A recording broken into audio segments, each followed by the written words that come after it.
afternoon, everyone, and welcome to the SAEYLS Online Forum 2020. The purpose of this forum is to give presentations through Google Meet and to have an online discussion with other participants. The participants will investigate and conduct research based on the theme related to the category and present the results in this forum. Other participants can also ask questions during the Q&A session. First, please allow me to introduce myself. My name is Shreya and I will be the moderator for today's forum, Climate Crisis. Before we begin with the first presentation, I would like to give a short outline of our topic. 97% of climate scientists agree that human activity is causing a climate crisis throughout the world. We know it's happening. Hotter temperatures, stronger storms, rising seas, and so much more, threatening the health of our families and the future we pass on to generations to come. The question we hope to answer in today's forum is what can we do about this crisis? Now, I would like to call upon our first presenter, Leong Chi, to give her presentation. And everyone, turn on your cameras. Yes, hello, good to see you again. I'm Leong Chi. Lee is my last name, and you can call me Lee or Leong Chi. I come from National Function Senior High School in Taiwan. So please allow me to screen share my slides.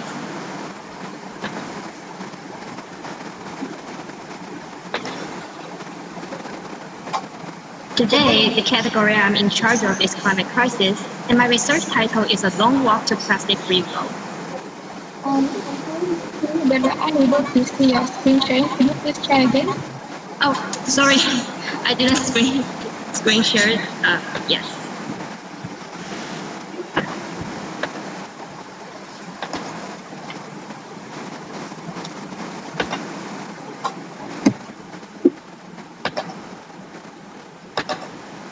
So can you guys see my screen now? Can you guys see my screen now? You're supposed to go to your PowerPoint presentation. Yeah, and can you click the slideshow button? The right Of course. Yeah, okay. So today the category I'm in charge of is climate crisis, and my research title is A Long Walk to Plastic-Free World. Starting with a short or an introduction, climate crisis is a term that describes climate change, and the major reason which causes climate change is global warming. According to scientific reports, the excess existence of greenhouse gases in the atmosphere is the cause of rising temperature. Earth's natural cycle and solar influence share the opposite parts of global warming. However, rather than land, human activities are the primary one. On Earth, human activities are changing the nature of greenhouse. Over the last century, the burning of fossil fuels like coal and oil has increased the concentration of atmospheric carbon dioxide. This happens because the coal or oil burning process combines carbon with oxygen in the air to make carbon dioxide. Besides fossil fuels, methane from cows also add more greenhouse gases to the atmosphere, as well as other factors like clearing of land for agriculture or industry. According to the statistics from U.S. Energy Information Administration, the amounts of greenhouse gases fossil fuels release are 76% of all, while methane from cows are 26% and others just 6%. Therefore, fossil fuels are the most severe one. Fossil fuels, which can also refer to petrochemical industry, of all petrochemical products, plastic is the one which has been commonly used in our daily life, and at the same time causes global warming by releasing a great amount of greenhouse gases.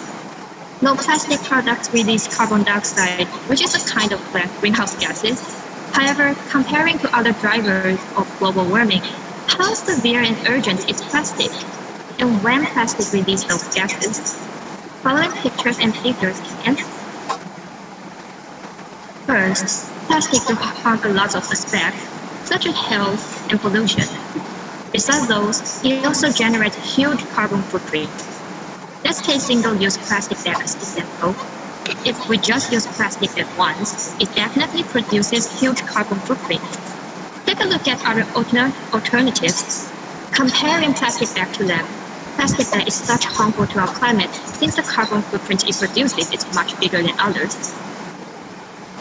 In 2019, the production and incineration of plastic add more than 850 million metric tons of greenhouse gases to the atmosphere, equal to the emissions from 189,500 megawatts coal power plants. At present rates, these greenhouse gas emissions from the plastic life cycle threaten the ability of the global community to meet carbon emissions targets. According to expert estimates, at 2030, the production and incineration of plastic add 1.34 billion metric tons of greenhouse gases to the atmosphere. And at 2050 will be over 2.8 billion, which is the extreme big growth. Throughout the whole plastic life cycle, greenhouse gases it produces undoubtedly can greatly influence climate. Plastic is primarily landfilled, recycled, or incinerated. Now, even if we recycle plastic, it still releases greenhouse gases, let alone be incinerated. Recycling has a moderate emissions profile but displaces new virgin plastic on the market, making it advantageous from an emissions perspective. Incineration leads to extremely high emissions and is the primary driver of emissions from plastic waste management. As for being landfilled or being discarded, plastic still contributes greenhouse gases to climate. The figure is the production rate of methane and ethylene from virgin LDPE when it is exposed to sunlight in air. LDPE is a kind of material commonly used to make plastic bags. Methane and ethylene production rates from virgin LDPE pellets are larger when the plastic is exposed to sunlight directly in air. And as time flows, virgin LDPE pellets release more methane and ethylene. In that case, production rates for both gases increase with time. This figure proves that even though we just let plastic exposed under sunlight, it will still release methane and ethylene, which are greenhouse gases, and both of them can significantly contribute to global warming even though the amounts are little. Because of the far impact that plastic brings to climate, it's definitely time to take action. So far, the whole world has started to act for reducing plastic. In our life, food is an essential part, and most of us buy food from supermarkets. In Netherlands and Thailand, there are some supermarkets stop using plastic to package the product. Instead, they use biodegradable materials or glass jar to load or package food. Then some may ask about straws, which is one of the plastic products that not only pose climate change, but also cause marine pollution. Is there any alternatives? Yes. Now in Vietnam, the locals there create a kind of straws made from grass, which won't harm the environment. Besides local supermarkets, governments and global enterprises also need to spring into action. Here, I would like to introduce Taiwan's government's policies toward plastic use. Taiwan's long-term goal is to completely stop using plastic products such as plastic bags, plastic straws, and for achieving that goal, government has formulated some rules. In 2002, Taiwan's government set a rule that supermarkets, warehouse markets, convenience stores are not allowed to offer free plastic bags. Until now, this rule helps us reduce 2 billion of plastic bags per year.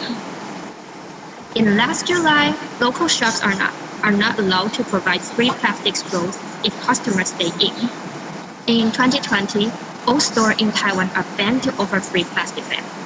As for disposable tableware and plastic straws, can be given to customers if they stay in. Government expects in 2025, even for taking away, related plastic products can be offered for free. Instead, customers should pay if they need them. And at last, in 2030, we hope to ban plastic bags, straws, cups, and disposable tableware. As for global enterprises, I consider it's also their responsibilities to do something for reducing plastic product use. In 2018's January, Coca-Cola announced that they will promote a plan called World Without Waste.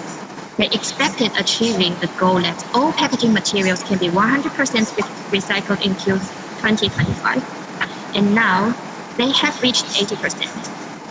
Also, they promised that in 2030, all packets will be made by 50% of recyclable materials. For Starbucks, they promised by 2020, all of their global chain stores stop using plastic straws and lids. Instead, they use biodegradable straws and specially designed lids.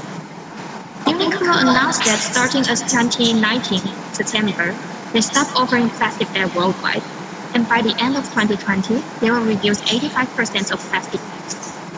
IKEA also claimed they stopped selling disposable products by 2020. If we stop using plastic products, then there should be other materials can replace plastic. By now, there are already some newfound materials can replace plastic. Some are made from fish skin or natural starch, which are all biodegradable. And those materials are still waiting for manufacturing into plastic bags or packaging. All of the above are about what governments, companies, shops can do. However, is there any way for us, as individuals, to achieve the goal of reducing plastic? We can start small. The United Nations has announced 17 Sustainable Development Goals, and one of them is climate action. Although greenhouse gases emissions are projected to drop about 6% in 2020 due to travel bans and economic slowdowns resulting from the COVID-19 pandemic, this improvement is only temporary. Climate change is not on pause. Once the global economy begins to recover from the pandemic, emissions are expected to return to higher levels. Thus, we can't stop doing any climate action now. And reducing plastic use is definitely a sort of climate action. Even though the thing we can do may just like bring our own bag to markets or bring our own tableware and cups with us. However, if each of us can start to change our lifestyle and go eco-friendly, it is fair enough to say that the world is on the way to plastic free. All in all, the purpose of my research is aimed to raise people's awareness toward plastic use. And I assume that throughout plastic life cycle, according to scientific reports, plastic releases greenhouse gases, and the amount is rather much, which can prove that plastic is also a factor letting global warming worse. Nevertheless, plastic, as well as fossil fuels, can be disappeared all of a sudden. That's why the research title is called A Long Walk to Plastic-Free World. There is still a long way for us to completely live without plastic. However, for our planet, for rescuing climate crisis, let's live a life use less plastic. There's a few references I used to do my research, and thank you for your attention. Alright, thank you, Lee. Now it is time for a Q&A session. Does anyone have a question they would like to put forward to me? Hi, I have a question. Alright, so throughout your presentation,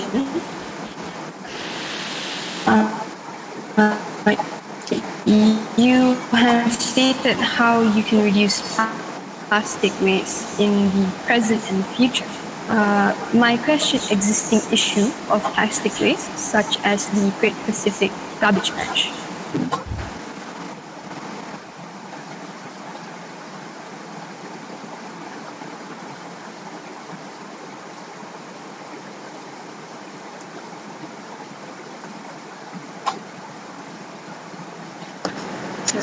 So your question is about the garbage bag used as a plastic bag, right? No, it's about how you've talked about how you can reduce plastic in the future and in the present. But my question is, how would you solve the problem with plastic that's already existing now?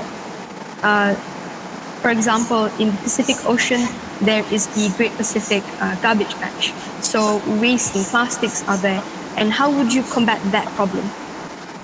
I think for that problems, because we already have some campaign like marine cleanup, beach cleanup, also some mountain cleanup in my nation and also worldwide. I think that's a way to pick up those garbage in our environment. But till now, we still didn't have any method to deal with the existing plastic. The way to reduce the carbon footprint it produces, because it's already existed, and we all know plastic is a harmful material. So it's hard to solve those garbage. But I think the question is about we need to solve the problems of using it, such as we can educate people, like stop using plastic bag or less use less plastic product. And that's the way, I think that's a way can really solve this problem. Hope I answered the question.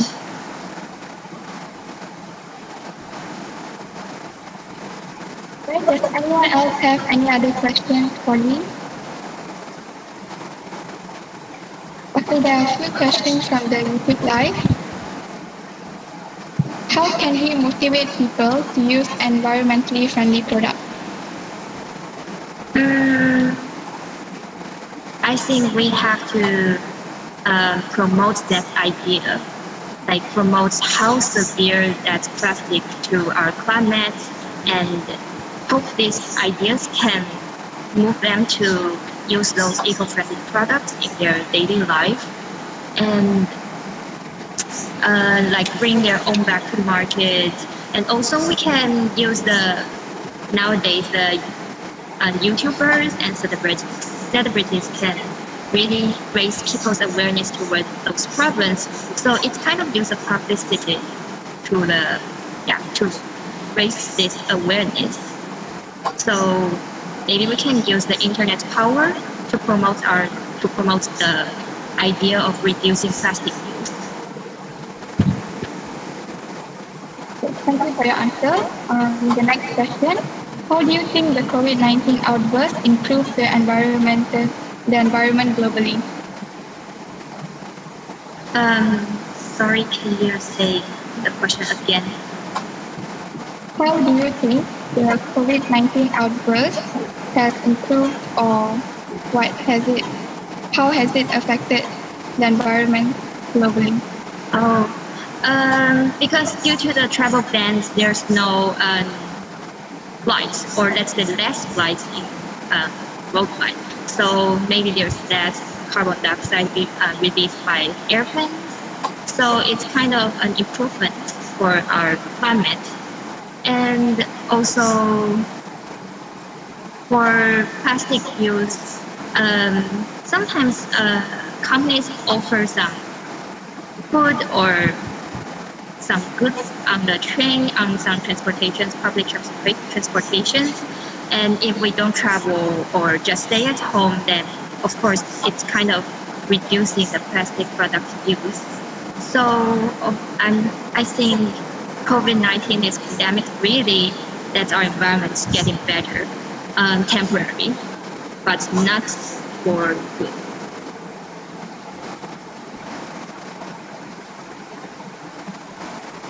Thank you. The next question. What is your opinion on the effort of living a waste-free life? And would you consider making it a part of your lifestyle?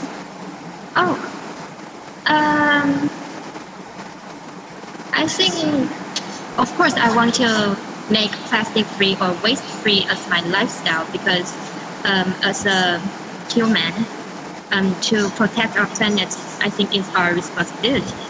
So if I want to take efforts on it, I think I will try to bring like my own bags, my own bottles to the markets or restaurants, and stop using those disposable products, not just for tableware, also bags or maybe some other products. So it can reduce some waste, and try to use everything longer, as long as we can. And the last question. Do you think that Taiwan is on its way to achieving a sustainable development goals you mentioned earlier? I think we're on the way to achieving that, because it's really hard to let plastic disappear all of a sudden, just like what I've mentioned in my presentation. But it's rather important to stop using those products, to let our world become waste-free. So, yeah, I'm sure that our government is on the way to that our country can become a waste zero zone. but still a lot of things to do, and I hope maybe in like like our long-term goal, we said that we hope in 2030 the all plastic products like plastic bags, straws, bottles can all disappear on our land, and I really hope our government can achieve that, and that's a huge step to the plastic free. Thank you again, Lee. Now we shall take a 5-minute break before we move on to the next presentation. All of you can turn off your cameras during the break. I hope to see you soon in 5 minutes.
Okay, welcome back everyone. Now we welcome our second presenter, Nur Nashra binti Ahmad, to give her presentation.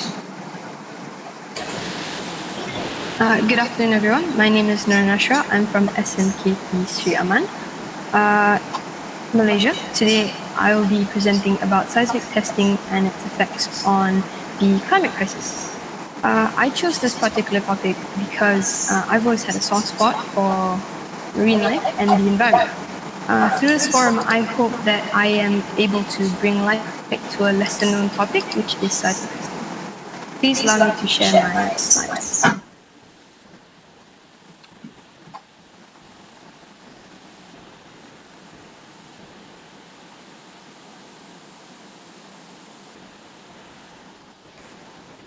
Is everyone able to see my slides?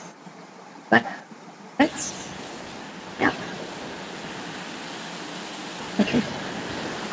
Before I get into the effects, I would like to explain what it is, how it happens, how it's done, how loud it is, and where it happens. So, what is seismic testing? Seismic testing is a method used to search for oil and gas reserves. It uses high-powered air guns, thus acoustic energy, into the sea floor every 10 to 15 seconds. The echoes are then recorded using hydrophones and are processed to map the seafloor for oil and gas. Now, how loud are seismic blasts and where does it happen? Noise generated by seismic air guns can reach up to 256 decibels and is louder than a rocket and even a nuclear bomb. A seismic research vessel can tow multiple air guns to conduct seismic tests, and the noise can be detected underwater for almost up to 4,000 kilometers away. I have 3 examples of where it's done, the first being Timor-Leste. TGS, which is a geoscience data company, commenced a seismic test covering 50,000 square kilometers of offshore Timor-Leste. My second example is offshore Europe. The same company, TGS, will be launching a seismic test that covers the Norwegian Sea in a 5,600 square kilometer test. My final example is the Great Australian Bight. Although it has been delayed, TGS, which is another geoscience data company, has been granted permission to carry out a seismic test that covers 30,100 square kilometers, which is 80 kilometers from Port Lincoln and 90 kilometers west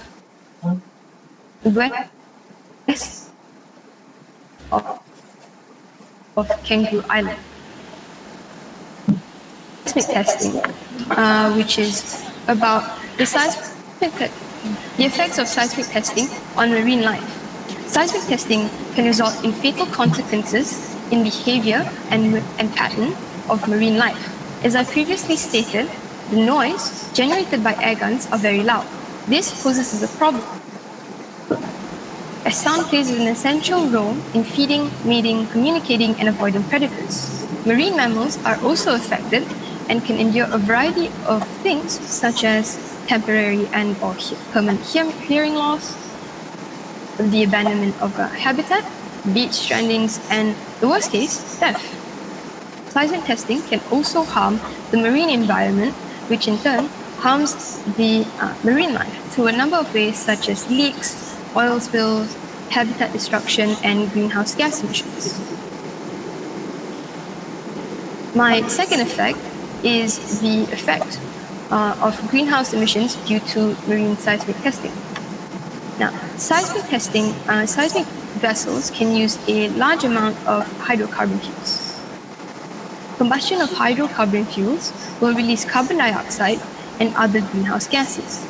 This would result in a large amount of greenhouse gases being released, which contributes to the rise in temperature. My last effect is the effects on climate due to the lack of plankton.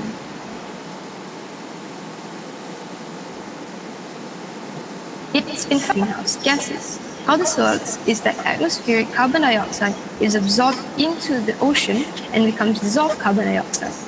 This is then used by phytoplanktons for photosynthesis. Organic matter and dead organisms will sink to the bottom of the ocean, which acts as a major carbon storage system for carbon dioxide. The lack of plankton will decrease the amount of carbon dioxide sink, which would in turn would result in more carbon dioxide in the atmosphere. This would result and feed back to the global surface temperatures and will help in the rise of ocean temperatures and sea levels. Now, what can we do to prevent and stop testing? I have 3 main points. First, we can prevent seismic testing from happening by protesting bills that allow seismic testing. We can do either contacting your representatives,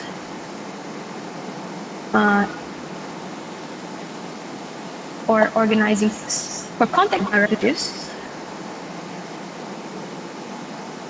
for example, as I asked for protesting and organizing peaceful protests. An example of this is in 2019, an environmental group called Climate Action Malaysia organized a peaceful protest in Kuala Lumpur, Malaysia, due to the government's lack of initiatives and policies to address climate change issues.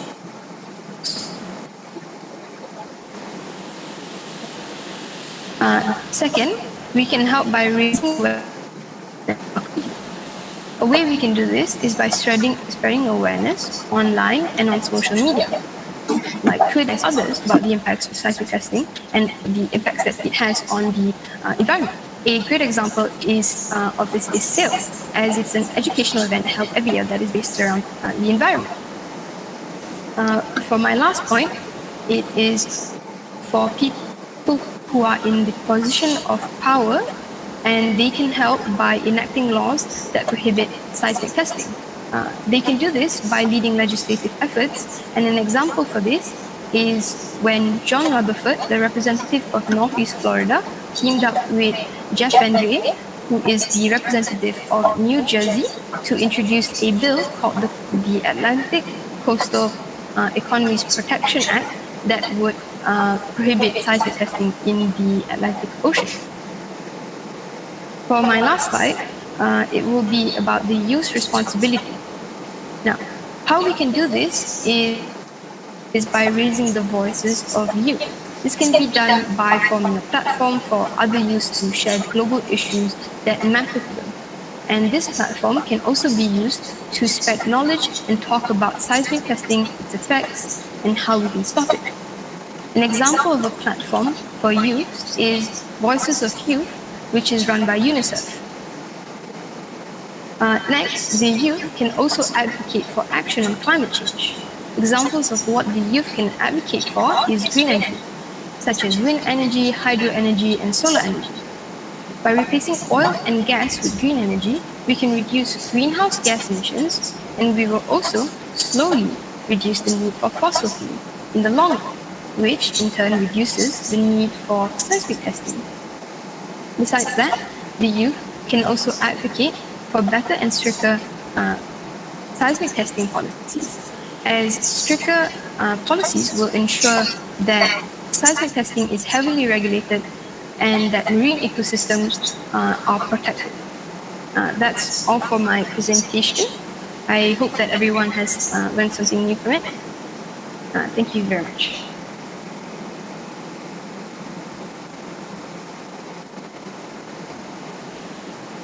Alright, thank you, Natra. Now it is time for a Q&A session. Does anyone have any questions they would like to put forward to Natra? Yes, I have a question. I think we all know that in 2010 there was an incident called BP oil spills happened at Gulf of Mexico, and that's harmed the environment contaminate. Thus, the method basically used for discover oil is not a proper way. So also goes for seismic testing. So do you think there are other alternatives, or we can simply just not use oil and fossil fuels anymore? So if you think we don't need fossil fuels, then how and where to start this?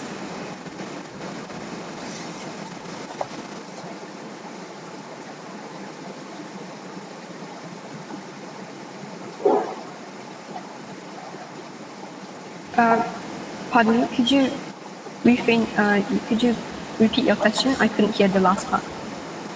Okay, we know that in 2010 there was an incident called BP oil spills happened at Gulf of Mexico and harmed the environment profoundly. Thus, the method BP used to discover oil is not the proper way and also goes for systematic testing. So, do you think there are any alternatives, or we can simply not use fossil fuels? Then, if you think we don't need fossil fuels anymore, then how and where can we start this?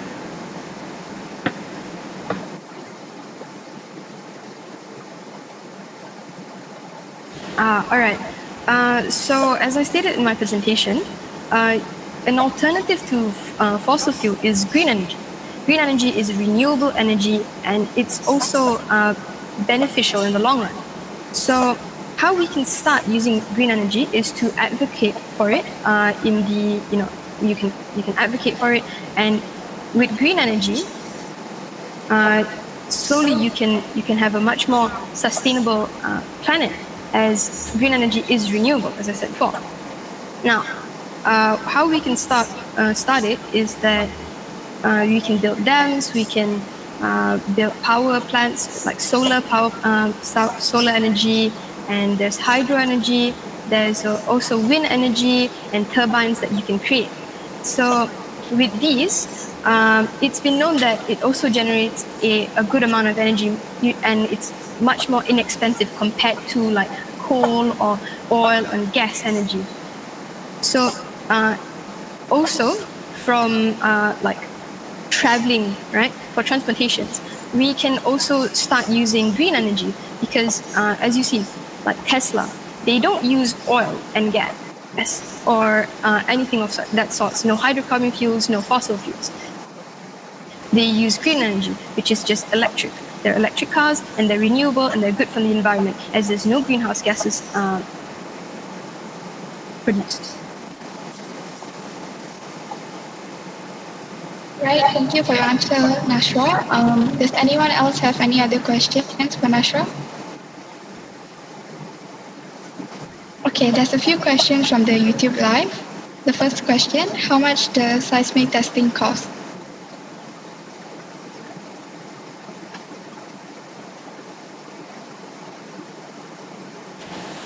All right, so seismic testing costs $75,000, and this is per 1.6 square kilometers, and this is for seismic data. It's quite expensive, as you can tell, and as it's 1.6 square kilometers, for just 1.6 square kilometers is quite less, right? It's $75,000. Imagine it for 50,000 square kilometers. That's quite a lot of money you're spending on just for oil and gas. As I said before, the alternative to this is, of course, green energy, like wind turbines and dams. These are, of course, quite expensive, but in the long run, it becomes inexpensive as it's generating renewable energy, and you would not have to keep on doing seismic tests, which would be more expensive in the long run.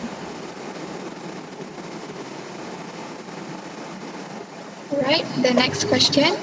What is an environmentally friendly alternative to seismic testing?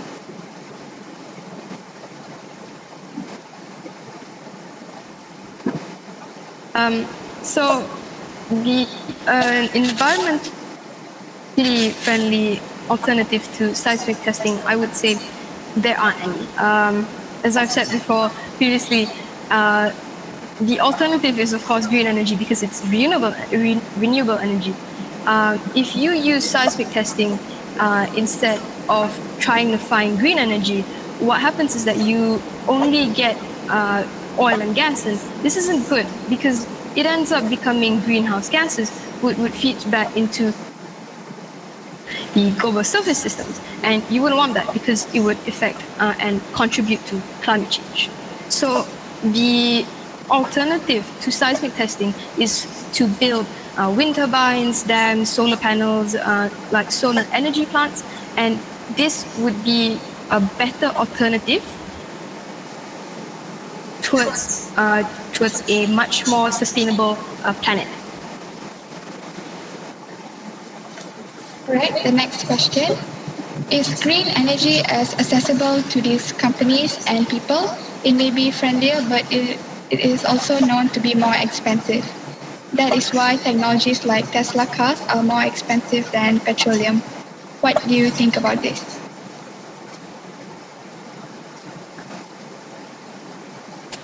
I think that's true, but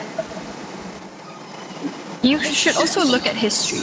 See, oil and gas would be expensive, right? So be expensive, but not like that. We can adapt. We can always. There will always be, if we push for green energy, there will always be there will always be companies that are going to follow the end of the people, and they will create products that are affordable for everyone, for the middle class, and for everyone else that cannot afford expensive cars like Tesla. Of course, Tesla is a very new company that creates cars, and that are not everywhere is Tesla available. So, after a while, you will see that companies are pushed by the people. Their demands are for that green energy so that the world is sustainable, and they will adapt and they will work towards a greener future. Thank you for your answer, Nashra. The next question, how do we let our leaders or politicians know about the dangers of seismic testing? Right. So, how we can, make sure that the leaders understand our feelings towards seismic testing and how it's affecting the marine ecosystem and also our environment is, of course, by advocating and voicing out our concern. We can before you can contact your representatives, and your representative will bring the issue forward to people in parliament. So, and besides also organize peaceful protests. And with peaceful protests, you can rally up a lot of people, and people will protest for better policies, and to make sure that the government understands that we as the people, we do not want seismic testing because it's bad for the environment. Not only is it bad for the marine ecosystem, it's also bad for the climate crisis, which would be something that the government should be worried about, as you wouldn't want your people to suffer. So things that you can do is like protesting and contacting your representatives, and you can voice out your concerns there.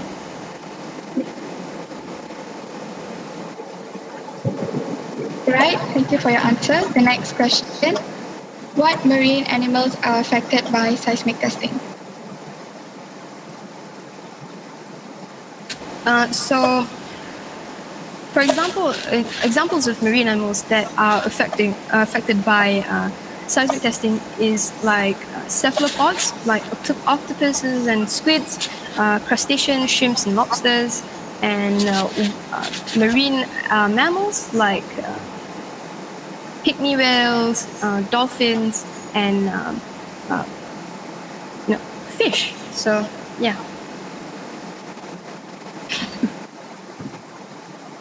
Thank you, Nashra. Now we shall take a 5-minute break, and then we will meet in 5 minutes to continue on to the next presentation. Just a reminder that you can turn off your cameras during the break.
Alright everyone, the break is over. Please turn on your cameras. Now we welcome Georgine Rees to give her presentation. A pleasant day to all of you. My name is Georgine Rees Perez, and I'm an incoming grade 12 student at Philippine Science High School Eastern Visayas campus of my country, the Philippines. Please allow me to share my presentation slides to present my presentation on the climate crisis.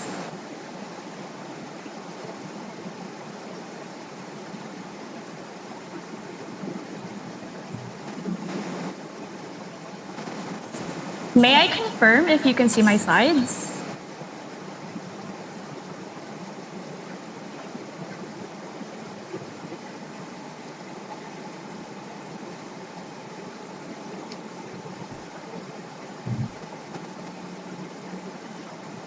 Yes, we can see your slides.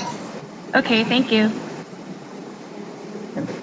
Climate change has proven itself time and time again to be a pressing issue. In this study entitled Climate Change, a Threat to Agricultural Food Security in Tropical Developing Countries, I'm going to talk about one of the more subtle, yet no less dangerous impacts of climate change. The areas surrounding Earth's equator typically experience tropical climates, making them ideal for the growth of many crops. However, these areas are more vulnerable to climate change because of their closer proximity to the equator, causing higher temperatures compared to other parts of the globe. Those that are especially susceptible are areas in Southern Asia, Southeast Asia, and Africa, as shown here. This is dangerous, since these places are home to a high number of developing countries. As a matter of fact, one map provided by the United Nations showed that the 50 least developed countries, with the exception of Haiti in South America, are all located in these areas. Developing countries have limited capacity to mitigate the effects of climate change due to high vulnerabilities and insufficient resources. So an area with so many developing countries being most vulnerable to climate change poses a large problem. Tropical developing countries are particularly dependent on agriculture for food security and economy. However, agriculture has been identified to be one of the sectors most susceptible to the effects of climate change. It relies heavily on weather patterns since crops need to be grown under very specific conditions. However, torrential rainfall often results in floods that wash away growing crops. Those that aren't are usually left damaged. Increased rainfall also causes fertile soil to become waterlogged, which means that soil becomes so oversaturated with water that it leaves no more room for air, causing plants to die because their roots need air to function. Drought causes water scarcity. Most crops need a generous amount of water to survive, so water shortage in farms can also lead to lack of soil moisture, leaving crops dehydrated. Soil quality is also massively impacted, since dry soil both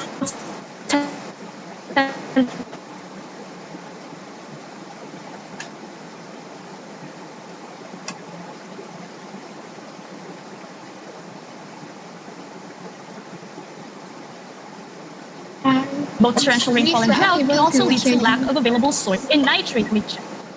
Pardon? Pardon?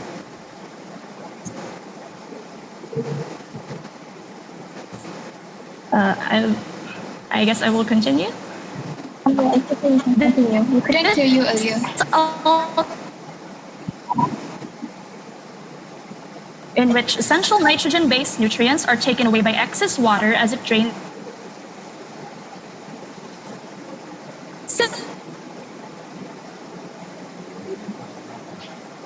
This being unable to attain their oxide forms, which results in an overabundance of these elements in the soil and increasing soil toxicity. Because creating ATP requires oxygen, lack of oxygen also limits the active transport of ions into root cells, since that process requires ATP. When there's a lack of water, roots are unable to grow to their fullest, making them less capable of absorbing nutrients in the soil. Because nutrients are carried to the roots by water, a lack of water to transport nutrients decreases nutrient diffusion. Increased humidity and temperatures promote the growth of many plant disease-causing fungi. These same conditions also become breeding grounds for harmful insects that can eat or harm plants. Under dry and hot conditions, nutrient uptake is also drastically slowed down. For instance, lack of water vapor pressure triggers stomatal closure in leaves, lessening gas exchange rates. Air in the soil is also affected by higher temperatures. Since heat causes things to expand, air pockets in the soil also expand, which makes nutrient acquisition from the soil slower since ions are forced to travel through these bigger air pockets. Worryingly, the impacts of climate change have already been seen to affect the output of the agricultural sector in tropical areas. Over the years, significant decreases in crop quality and quantity have been attributed to climate-related changes. For instance, the 8 major crops of Southern Asia, Southeast Asia, and Africa, which account for over 80% of total agricultural production in these areas, were investigated. Results showed decreased quantities of all 8 crops, but the 4 that were considered to be statistically significant were wheat with a decrease of 12%, maize with a decrease of 7%, sorghum with a decrease of 13%, and millet with a decrease of 9%. Increased temperature and carbon dioxide were also said to cause decreased concentrations of zinc and iron in the grains. Projections based on compiled crop yield data from various countries show that a 1 degree Celsius increase in global temperature would approximately reduce global yields of wheat by 6%, maize by 7.4%, and soybean by 3.1%. In another case, increased temperature due to climate change was identified as the most significant factor in reducing the antioxidant properties of common vegetable crops. It also decreased vitamin content of farm-grown fruits and vegetables. Tropical developing countries are most at risk because of the large adaptation deficit they face. The term adaptation deficit means that poorer countries struggle more with adapting to climate change compared to developed countries. A case study surveyed farmers from the Philippines. Asked what they would do in the face of typhoons or long dry seasons, a full 52.33% said that they would do nothing or just pray. 13.08% chose to abandon farming and look for other work. 7.48% chose to simply get rid of dead or damaged crops. Only 27.11% said they would take adaptive measures. The many respondents who wouldn't take adaptive measures were said to indicate a lack of education or information. Farmers could not adapt to climate change simply because they did not know how or what to do to adapt. This study shows that smallholder farmers in developing countries need to be educated on what measures to take to mitigate climate change. Another case study surveyed farmers in Ghana, a developing country in Africa, to find out why many smallholder farmers chose not to take any adaptive measures. 48.5% of farmers cited lack of money or insufficient resources to properly adapt. So in this scenario, the main reason was because most of them were unable to afford the things necessary for them to make their farms more suited to take on climate-related dangers. In both cases, since the problems were identified to be that the farmers were lacking in certain aspects, external support was cited as a need to tackle these problems. In light of the adaptation deficit faced by developing countries, the best approach was said to be to approach the climate crisis from 3 angles. First and foremost, we must address the climate issue itself. We are at a stage where the effects of climate change are becoming more dangerous. With this, it's imperative to stop the effects of climate change from worsening by tackling the problem at its core in terms of carbon emissions. To prevent further damage, global carbon emissions would have to be drastically reduced. Secondly, to mitigate the effects of climate change on agriculture, agricultural research must be prioritized to find ways to increase crop survivability and maintain crop quality. At present, we are already seeing significant decreases in crop quality and quantity because of global warming. So research to solve this problem is badly needed. Lastly, to address the adaptation deficit, global cooperation and assistance is needed to help developing countries attain the resources needed to take proper adaptive measures. Tropical developing countries play a large part in world agricultural output, since many crops cannot survive in colder climates. When the food security of these countries is put at risk, the world's food security as a whole would also be affected. With this, global cooperation is needed to properly close the gap in adaptational capacity. While there's no such thing as a one-size-fits-all solution to the effects of climate change, we must all do what we can to address the problems we're facing. I am spreading this message in the hopes of emphasizing the urgency of taking immediate action against the climate crisis, while simultaneously adapting strategies to mitigate the effects we're already experiencing. And with that, I'll be ending my presentation here. I hope that you've all learned more about the dangers climate change brings to the agricultural sector, especially in tropical developing countries, and why that threatens food security not only in these areas but in the world as a whole. Thank you. All right, thank you, Georgine.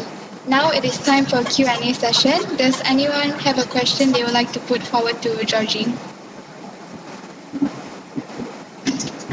I have a question. Yes. Prior to the 1920s, agriculture has been a leading cause in the increase of carbon dioxide released in the environment. How would you suggest the countries who depend on agriculture to make profit without causing more harm to the environment?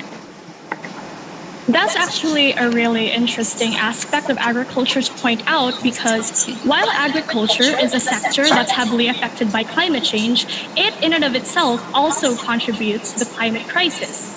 This is mostly because carbon in the soil is released when soil is dug out.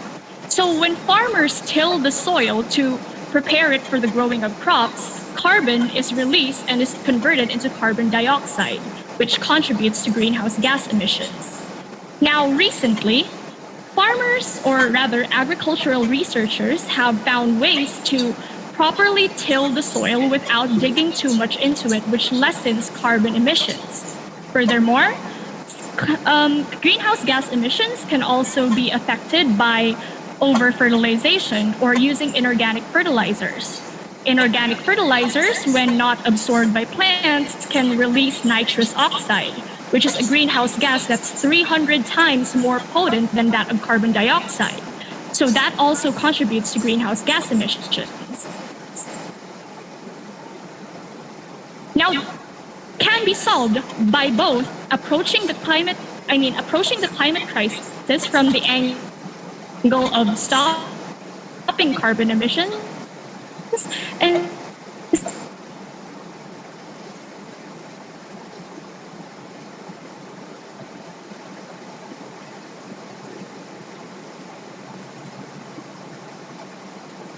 farmers tackle them that need to be taught or given access to equipment and information on how to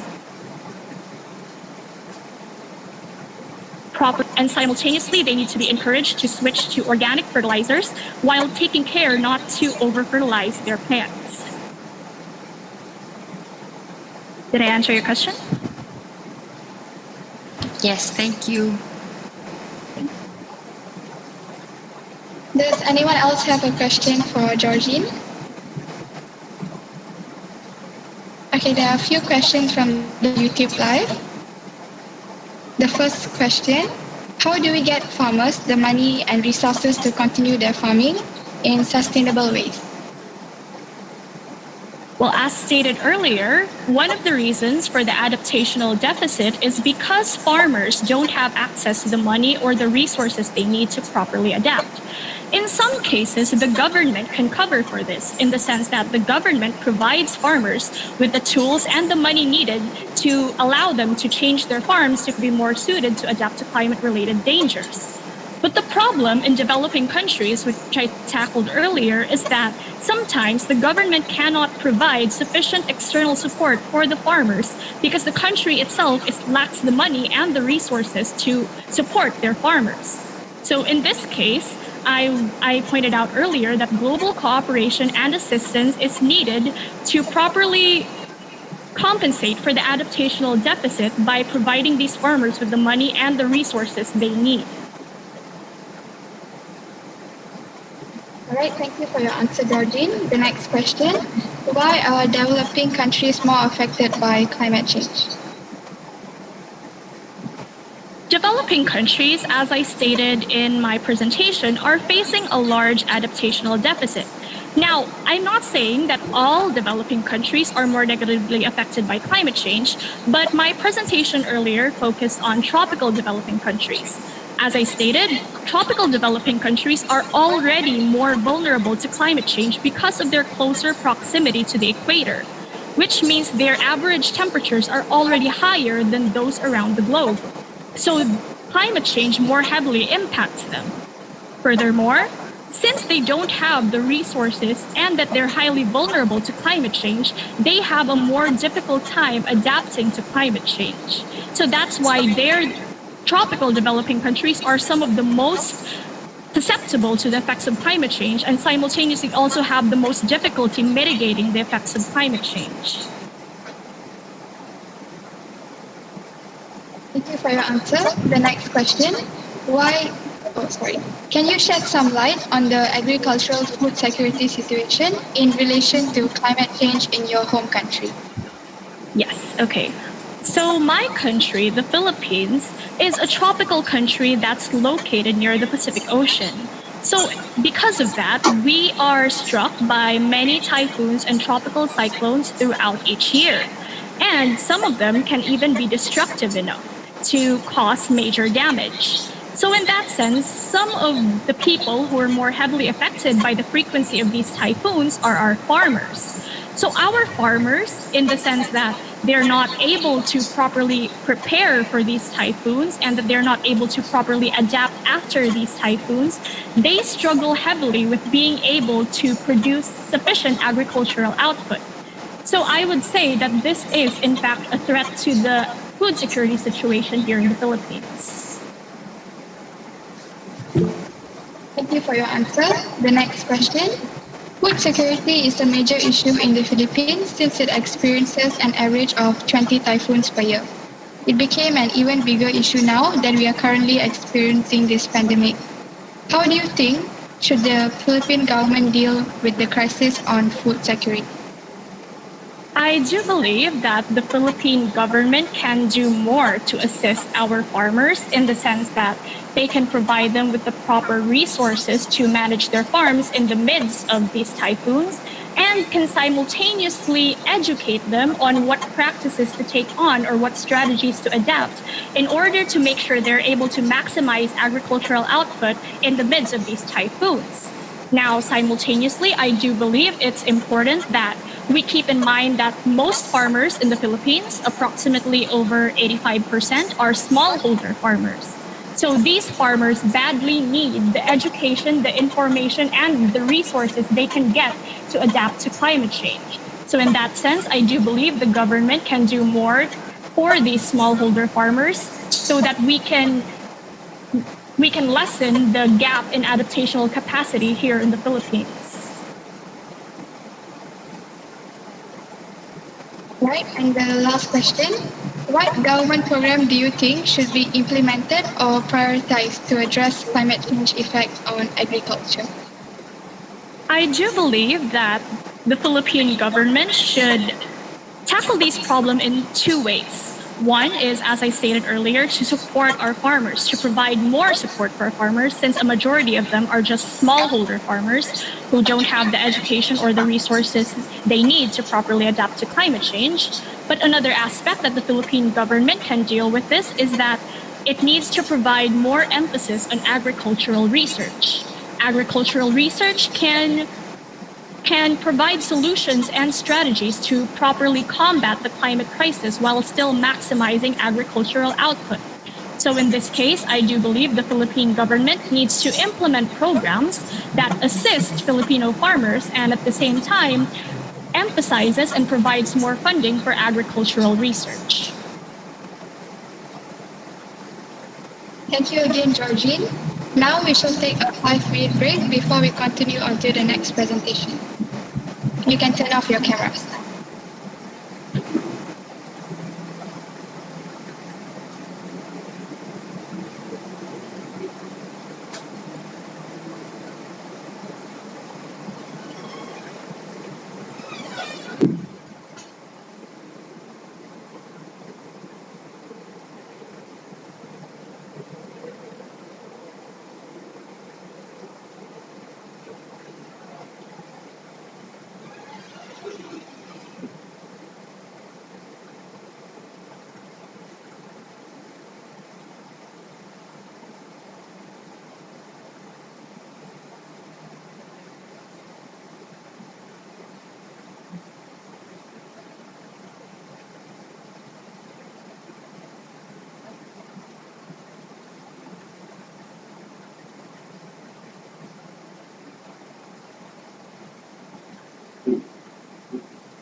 Alright, everyone, the 5-minute break is over. Now we welcome Honok Mada to give her presentation.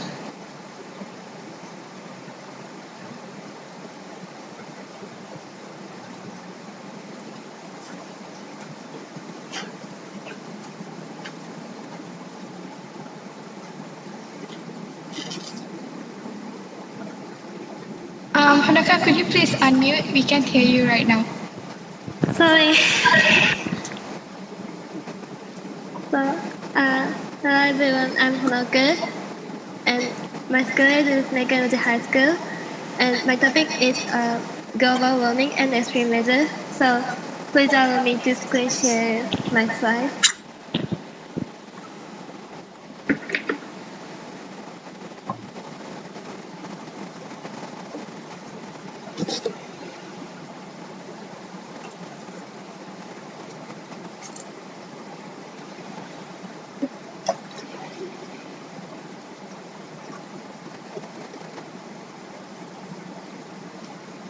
So can you see my slide? Yes, we can see your slide.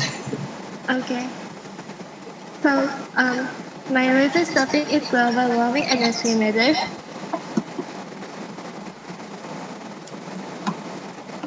So I chose this topic as my topic because in these days I heard many news about the extreme weather and I experienced some extreme weather as well.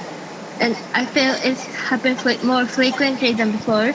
And I was wondering what makes it more happen so often. And I assume that these extreme weather happen because of the global warming. So for this reason, I mainly focus on global warming and extreme weather. So there is a certain connection between global warming and extreme weather. And many of the weather which got in this day, some are affected by global warming. Today I picked up 3 extreme weather and that happened in the last few years and talk about how these events that relate with global warming and what can we do to make it better. So I'll move on to first extreme weather, which is called typhoon. Typhoon is one of the extreme weather which happen more often and which become even worse due to global warming. First, and before I'm going to talk about how it makes more worse, I'm going to talk about how to happen to typhoon. So the strong, so first strong sunlight warms the air contact with the sea surface and raises the temperature. And at this time, water vapor supplies from the sea and the moist and warm air rise to form clouds. At the center of clouds form, warm air rises upward so that the air becomes thin under the cloud and air goes surrounding to form vortex. The large vortex is typhoon. During the typhoon state, heat is released when clouds form, which becomes the energy source of typhoon. As the global warming progresses, the temperature and sea water temperature rise and the evaporation of seawater increase, so more steam in the atmosphere is released and more heat is released. So it is said that the typhoon becomes more stronger. In fact, typhoons are getting stronger year by year as the damage is bigger and bigger. Last year, typhoon number 19 hit in Japan and the size of it was the 4 to 5 times larger than the conventional one. And if the if the global warming progress, like typhoon more, it is said that typhoon have more power than before. So as the power of extreme weather has increased in these days, damage caused by recent extreme weather has increased. As a result, the frequency of hearing extreme weather news has increased. Some of you might wonder if increase damage the only reason about the hearing exchange was the news more frequently than before. Probably not. So next, I'm going to talk about the happens more often because of the global warming. So now I'm moving to the next example, which is occurred more often due to progressing of global warming. It is heavy rains and flooding. In fact, heavy rain is increasing. In Japan, heavy rain, which is said to occur once every several decades, has occurred 60 times in just 7 years. Also, according to this new report, flooding and heavy rains rise 50% worldwide in decade and are now occurring at the rate 4 times higher than 1980. There are many opinions that one of the causes of the increasing heavy rainfall is the increase in water vapor in the atmosphere due to global warming. The amount of water vapor that can be contained in the atmosphere is determined by its temperature, and it's generally said that the amount of water vapor that can be contained there increased by 6 to 7% 1 degree in increase in the temperature. Therefore, it is said that the global warming raised the temperature and the entire globe. The amount of water vapor contained in the atmosphere increased, making heavy rainfall easier than ever.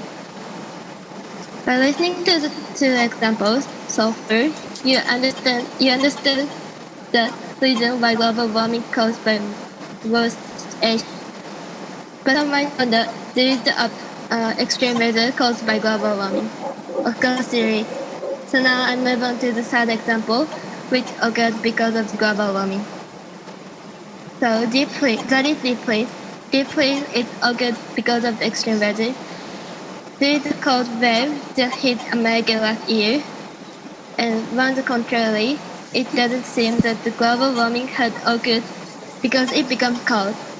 However, this cold wave is related to global warming. The cause of the cold wave in the wild flow from North Pole and called the polar vortex collapsed, and it is said called collapse of the polar vortex is due to global warming. As warming progresses, ice in the Arctic Ocean melts and Arctic temperature rises. This weakens the polar jet stream, resulting in the collapse of polar vortex. So, in conclusion, extreme weather is relevant with global warming. Then, what can we do to reduce the damage caused by extreme weather, which is getting more and more severe? It is certainly important to create new technology that can overcome the extreme weather.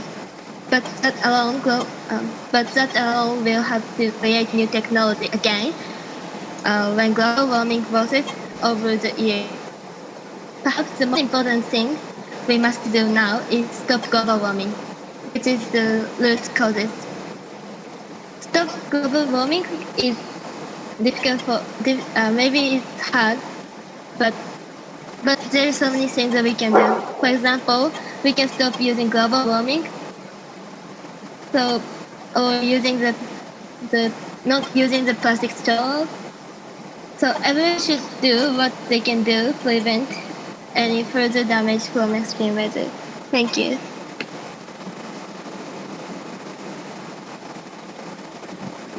Alright, thank you, Honoka. Now it is time for Q&A session. Does anyone have a question they would like to put forward to Honoka?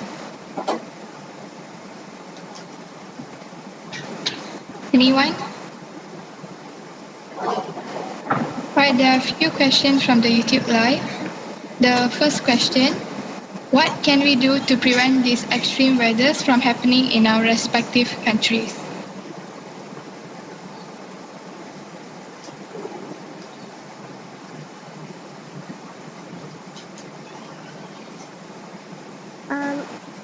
Actually, we don't have any technology to prevent the extreme weather, but we can do to reduce the damage of the extreme weather. For example, if we had extreme weather, before we have extreme weather, we need to prepare what do we bring when to go, what where to go when we have the extreme weather, or we need to decide what to bring or what to do before it happens. Yeah. Thank you for your answer, Honoka. The next question: how are Japanese youth trying to solve the problem of extreme weather?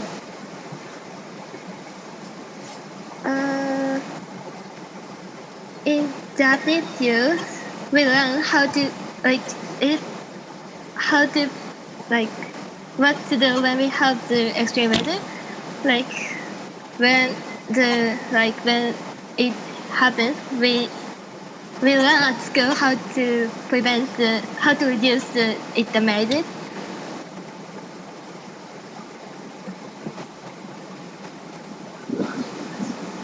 All right, thank you, Honoka. I'll question: how serious is extreme weather in Japan? Um, in, Recently, it becomes more severe situations. Like so, as I said before, like it it hit in Japan. It hit typhoons like 3 times or 4 times in a year, but recently the typhoon is getting more bigger and it moves more slower, so it's getting more severe situation now. Yeah, did I answer the question?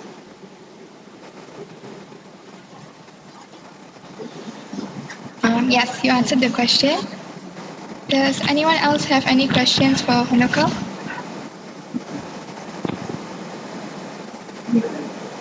I have a question for Honoka. Okay, thank What you. are the steps taken by the Japanese citizens to curb natural disasters or extreme weather in Japan? Okay, so in Japanese government, they uh, they continuously to inform to give information to what to do to reduce its damages. So like they give me an information where is the safe place to when it happens extreme weather, or what do we need to do when it happens. Is it okay? Thank you. Thank you again, Honoka. Now we shall take a 5-minute break before we continue on to the next presentation. You can turn off your cameras during the break.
Alright everyone, the 5-minute break is over. Please turn on your cameras.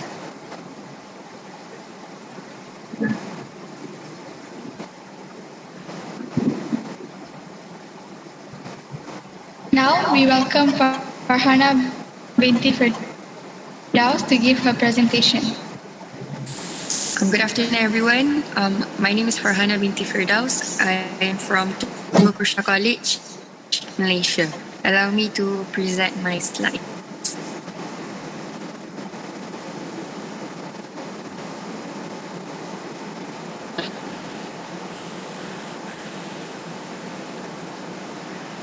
Can everybody see my slides?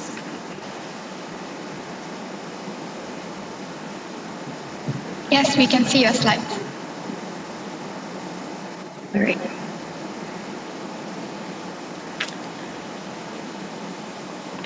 So I'll begin by explaining what climate crisis means. So climate crisis is a term describing global warming and climate change based on what we were given. Global warming is the gradual increment in the temperature of the Earth's atmosphere, which is normally caused by air pollutants and green gases that get collected in atmosphere and absorb sunlight. Whereas climate change is the change in average conditions caused by natural occurrences and human activities.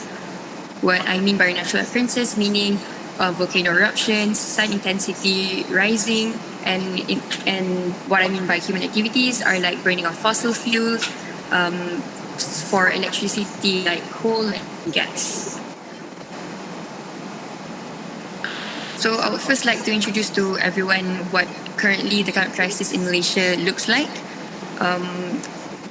Briefly, climate crisis in Malaysia is the increase in temperature during the day, more rainfalls, storms and floods, and land erosion as a result to this rise in sea levels. From what I've presented about climate crisis in Malaysia, we can also relate to climate crisis around the world. For example, Australia, which is prone to more extreme heat, bushfires, drought and longer forest seasons. Pakistan, increased variability of monsoons, the likely impact of receding Himalayan glaciers on the Indus River. And Africa, who are facing higher temperatures, drought, changing rainfall patterns, and increased climate variability. So basically what I'm trying to showcase here is that the things we are facing on terms of climate crisis isn't something strange everyone is facing. Climate crisis is something everyone from around the world is facing. It's a no-brainer that this issue is something that is inevitable and that not everyone is part from, or anyone is part from. It's not a matter of some countries are safe from climate crisis or some continents are safe from climate crisis. Climate crisis is an issue which is faced globally. And according to the US Global Research Program, climate crisis causes to changes in distribution of precipitation, including rain and snow all around the world, which means wet regions get wetter and dry regions get drier in a simple way. Shifts in large scale or movement bring to dryness, which is why we see countries like Africa facing high temperatures and more and longer droughts.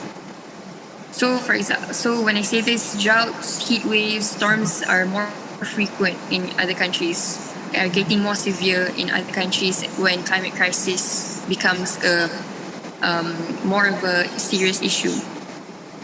Also, higher global temperature would also lead to higher water temperature, when we would also see not only the sea level is rising, but also the temperature of the seas are rising, which will also cause to stronger hurricanes in some parts of the world. So these are just examples of climate crisis around the world and where I'm coming from, and to show that what we are facing is somewhat similar and we should take action together, because because an issue like climate crisis requires collaborative effort to overcome and combat climate crisis.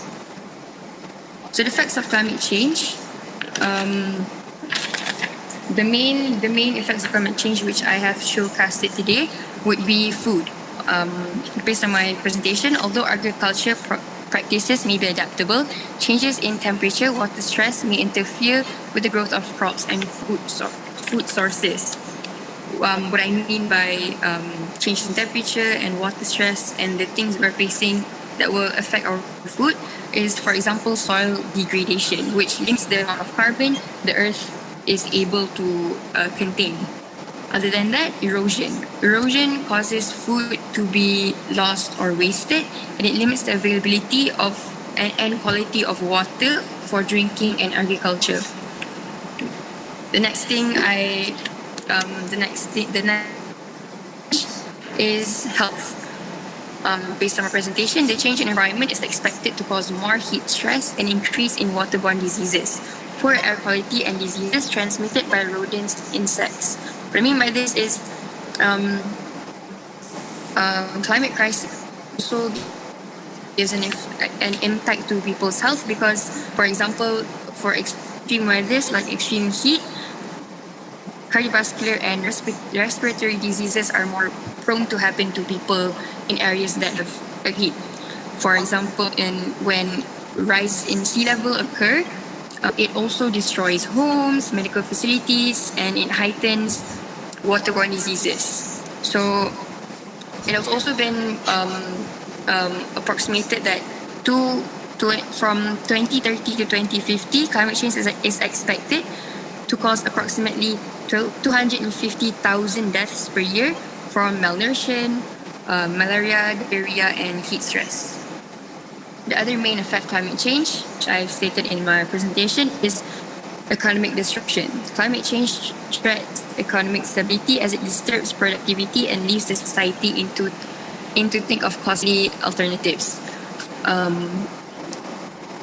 What we should do is to make economic output between the world's richest and poorest countries to grow wider.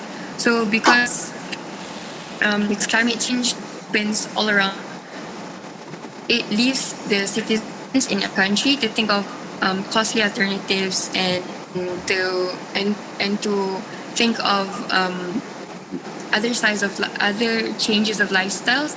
They have to change their lifestyles to some might say a greener lifestyle, but it could also be a more costly lifestyle. So in that way, it would also for small developing countries affect their economy as more cost is needed to support people who need to change their lifestyles. Other than food, health, and economy, the rising temperature becomes the effect of climate change. Would also affect other people as 1 degree Celsius, as the rising temperature, which is currently 1 degree Celsius, is above pre-industrial levels, which is actually an unacceptable risk. This will make the global temperature of our global temperature higher as climate crisis increases the global temperature to at least 1 degree Celsius. Also, glaciers, ice sheets in polar and mountain regions are melting faster, which will cause 2/3 of the world's cities, around 5 million of the population, are at risk of sinking. The other effect of climate change is international peace and security. Why I say this is because climate crisis heightens competition for resources like land, food, water, and socio-economic tension. This will cause to a mass displacement. Also, droughts in Africa and Latin America, also which relates to international peace and security, also raises conflict and political unrest and violence. An example for this is that the World Bank estimates more than 140 million people in South Asia, Latin America, Sub-Saharan Africa will be forced to immigrate within their regions by 2050. That is the effects of climate change. The next thing I'll be presenting is what we can do. So I've divided what we can do, as in what the youth and general public can do, to two main two main divisions. So one would be activism, change stubborn minds and introduce desire for greater good in the environment. People with power or people with that can have their voices heard can start to in a way politely protest or give or like start protocols and things that people can adapt to. For example, there are activists we see today that are speaking up for environment rights and what they can do to help sustain our environment. For example, Shubendu's tiny forest. He is an average person, but on the fall of 2015, Shubendu Sharma traveled to Netherlands to plant the first tiny forest of Europe. He grew this tiny forest, which benefits communities beyond impact on biodiversity. It helps with people's mental health, reduces air pollution, counter the phenomenon of heat island in cities. Small things like this give people the power to overcome climate crisis and help the environment to a better, stable, more condition. Other than that, we can also see today that we have more special days or celebrations for our environment. We have World Water Day, we have Earth Day, we have International Day for the preservation of the ozone layer, we have World Soil Day and Arbor Day where people plant trees. People with power can do these small actions, but they can bring a great benefit to everyone when everybody is able to contribute to these events. Other than that, there are also protocols and agreements that we are well familiar of. For example, the Kyoto Protocol, Paris Agreement, and Doha Amendment. These protocols and agreements are things that the bigger power have done to limit and reduce greenhouse gases emissions, to address climate change, and to combat climate change as a whole, as citizens from all around the world.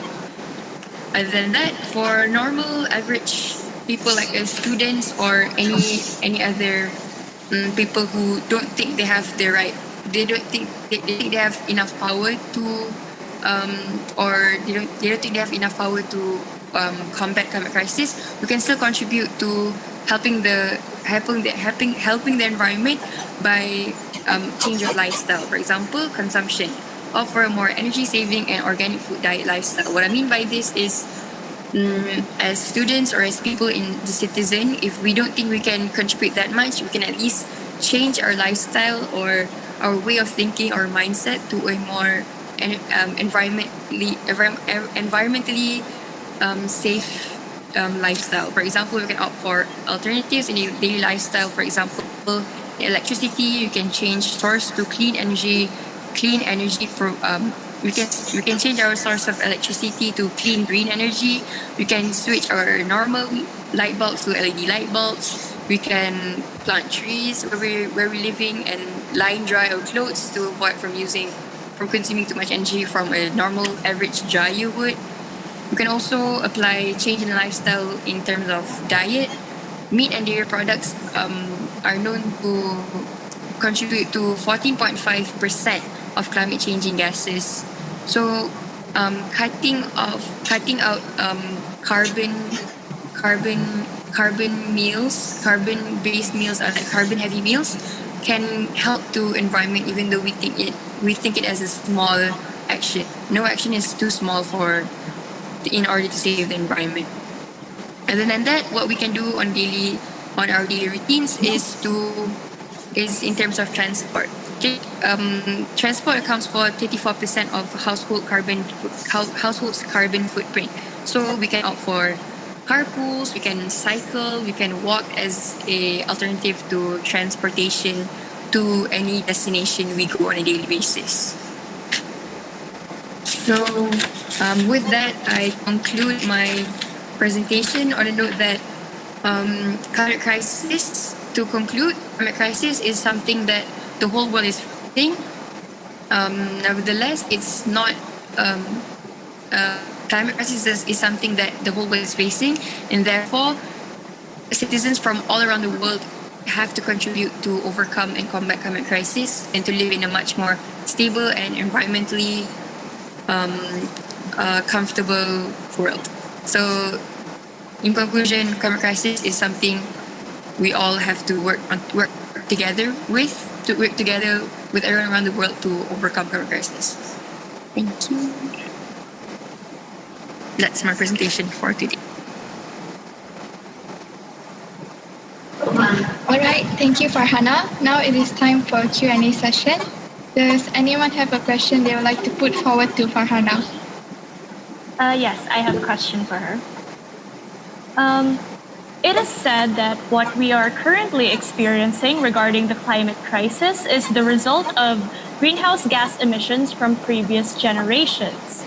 With the current situation being as it is our generation doing enough to potentially reverse climate change, or are we forced to simply adapt to its effects? Thank you, Georgine. In my opinion, no. I think that our generation isn't doing enough to potentially reverse climate change because to take it to a scope of social media platforms, we don't see our generation today posting about climate crisis and the importance to combat climate crisis on Facebook, Instagram, or Twitter. We don't really see people posting about or preaching about the importance of saving our environment on a daily basis. Instead, we only see it on special days like on Earth Day or any typical days that only somehow only on those days people suddenly become environmental activists and suddenly preach about the importance of climate crisis. On a larger scale, however, to those who actually realize the effects of climate crisis and climate change, they will take bold collective action by pushing the government to take action and reduce carbon emissions that contribute to climate change. So there are some people who are not really doing much, but there are also some people we have to acknowledge that there are also some people who are also supporting activists. They're protesting, they're having rallies and campaigns running and getting their voice heard. But everything depends on one's beliefs and principles that an individual holds on to. For example, we do know that's important to educate. We know it's important to educate citizens in Malaysia or any country in the world about climate crisis. But there are also some people, like I said, there are also some people who don't bother. But all in all, our generation is not doing enough. But to those who are doing enough, there aren't a lot of people who are doing enough. But overall, our generation isn't doing enough. Therefore, we are not forced, but we are slowly accepting the effects of climate change. I hope that answers your question. Thank you. Thank you for your answer, Farhana. There are a few questions from the YouTube Live. The first question, what is the situation of the climate crisis in Malaysia? Okay, as I said in my presentation, the situation of climate crisis in Malaysia is currently heavier rain, stronger storms, but as in before quarantine or before COVID-19, what we were facing before is heavier rain, and normally as students we would see as a student I would see rain or monsoon, or our monsoon season would happen around end year, but now we can see more frequent rains, and as a tropical country like Malaysia, we normally feel hot and humid all year because that's our season, but now we tend to see more rain, see more storms, and heavier rains and storms too. Thank you. Thank you. The next question, do you think youth leaders will be able to convince adults to take climate change seriously? Okay. Thank you. This question relates to what I've said about people's beliefs and beliefs and principles that particular person holds on to. There will be people who accept people like Greta Thunberg's opinions and her thoughts on climate crisis or about our environment, but there will also be people who don't bother, or who don't who don't who don't give a positive attitude or give positive results to positive answers to Greta Thunberg or any environmental activist. So I think youth leaders like Greta Thunberg, there will be people who oppose, and there will be people who are willing to hear what she's talking about. But in my opinion, it's pretty convincing. What she's sharing is pretty convincing, and I hope that people who I'm aiming towards people who don't really bother about climate crisis are willing to have a change in mindset and change how they perceive people and youth leaders like Greta Thunberg. It doesn't matter what generation or how old you are, but it depends on the message she's sending. And I believe that her message is something that not only adults but even any generation has to be willing to hear and take in mind for. That's it. Okay, thank you, Farhana. Thank you. It seems like our forum for this session has come to an end. First and foremost, I would like to thank all of the panelists for providing your insightful views on the topic climate crisis. I would also like to thank everyone who is attending this forum right now. We hope that it has benefited you in some way or another, and we hope to see you in the next session tomorrow, Youth and International Cooperation. I would also like to request for all the participants to stay on a little longer after the live session is ended to take a group picture for remembrance. Okay, thank you everyone. Bye. Thank you.